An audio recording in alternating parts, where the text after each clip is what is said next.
evangelio popularmente conocido como la parábola del fariseo y del publicano. Está en Lucas 18, versículo del 9 al 14. En aquel tiempo Jesús dijo esta parábola a algunos que confiaban en sí mismos por considerarse justos y despreciaban a los demás. Dos hombres subieron al templo a orar. Uno era fariseo, el otro publicano. El fariseo, erguido, oraba así en su interior: «Oh Dios, te doy gracias porque no soy como los demás hombres, ladrones, injustos, adúlteros, ni tampoco como ese publicano. Ayuno 2 veces por semana y pago el diezmo de todo lo que tengo». El publicano, en cambio, quedándose atrás, no se atrevía ni a levantar los ojos al cielo, sino que se golpeaba el pecho diciendo: «Oh Dios, ten compasión de este pecador». Os digo que éste bajó a su casa justificado y aquel no, porque todo el que se enaltece será humillado y el que se humilla será enaltecido. Es muy interesante ver cómo arranca esta parábola, porque la está contextualizando. Jesús, con esta parábola, quería iluminar la situación de aquellos que confían en sí mismos por considerarse justos y desprecian a los demás. Son las dos cosas a las que quiere responder esta parábola. Confiar en la propia justicia, se consideran justos y además desprecian a los demás. Con respecto a lo primero, en esa equivocada confianza en uno mismo, por una parte hay que decir que es cierto que Jesús nos pide frutos de buenas obras, pero por otra parte también nos pide que no pongamos nuestra esperanza ni nuestra confianza en esas buenas obras. Podría parecer una paradoja esto, pero es así, ¿eh?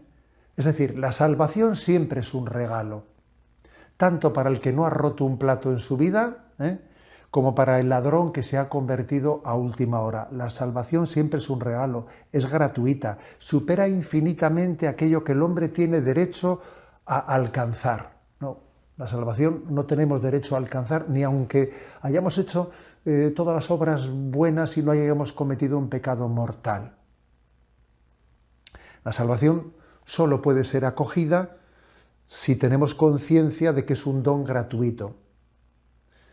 De aquí puede ocurrir una paradoja, y es que quien haya tenido una vida manifiestamente más escandalosa puede quizás adelantarnos en el reino de los cielos por tener más viva conciencia de la misericordia de Dios. Una conciencia más viva que la que pueden tener quizás algunos que, como no han tenido desórdenes llamativos en su vida, pues les parece que equivocadamente les puede parecer que no necesitan de la misericordia de Dios, ¿no? Por tanto, hay una conclusión importante que hay que extraer, ¿no?, de esta enseñanza que nos hace el Evangelio. ¿En dónde pongo mi esperanza, mi confianza a la hora de justificarme, de ser justificado delante de Dios? ¿Pongo mi esperanza en las obras que he hecho? ¿Que tengo suficientes obras buenas para tener derecho a la salvación? ¿Pongo en eso mi confianza? ¿O pongo mi confianza y mi esperanza en la misericordia de Dios? Esto es la primera gran enseñanza, ¿no?, de esta parábola. En segundo lugar, esa tendencia a compararse. Te doy gracias porque no soy como este otro. Esa soberbia espiritual de creerse que yo me justifico por mis obras, esa soberbia espiritual suele estar unida al desprecio al prójimo. ¿Por qué la soberbia espiritual de creerse justo delante de Dios suele estar unida al desprecio y a las comparaciones con los demás? Bueno, pues por una parte, yo creo que también por razones antropológicas, y es que el orgulloso no se mide ante Dios, sino que se mide ante los demás, Por eso necesita que otros sean peores, para él sentirse bueno. En el fondo, él no busca la justicia de Dios, sino la autojustificación.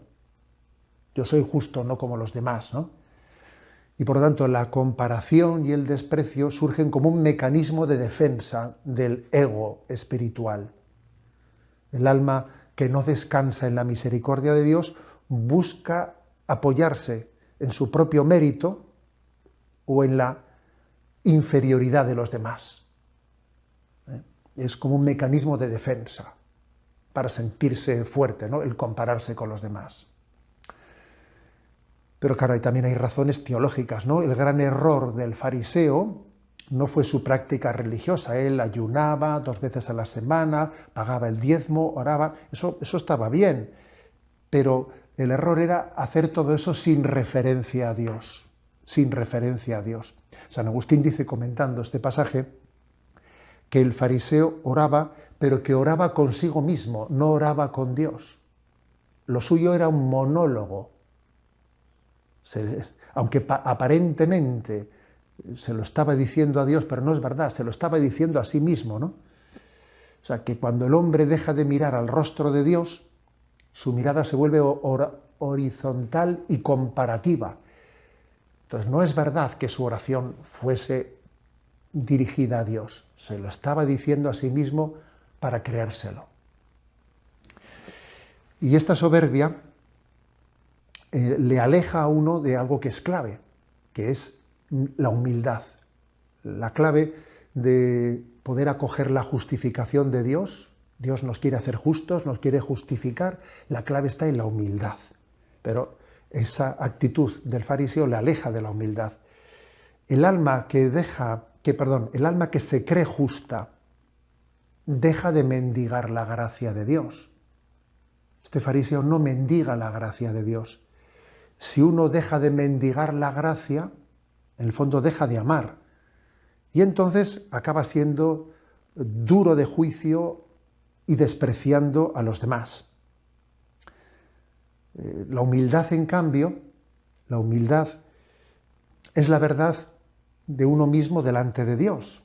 Es decir, es reconocer que todo lo que haya de bueno en nuestra vida lo hemos recibido de Dios y que todas las miserias que tenemos en nuestra vida pueden ser redimidas por la misericordia de Dios. Eso es lo que la humildad nos dice. Todo lo bueno de mi vida es don de Dios. Todo lo malo de mi vida puede ser redimido por la misericordia de Dios.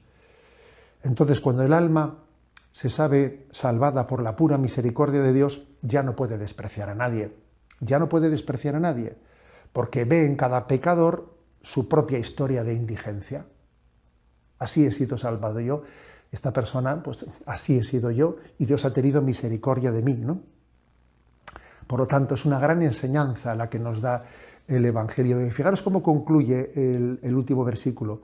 Porque todo el que se enaltece será humillado, y el que se humilla será enaltecido. Por lo tanto, la humildad es la que nos permite acoger la justificación de Dios, la santificación que Dios quiere hacer a pesar de nuestra condición pecadora. La llave para abrirnos a esa justificación es la humildad.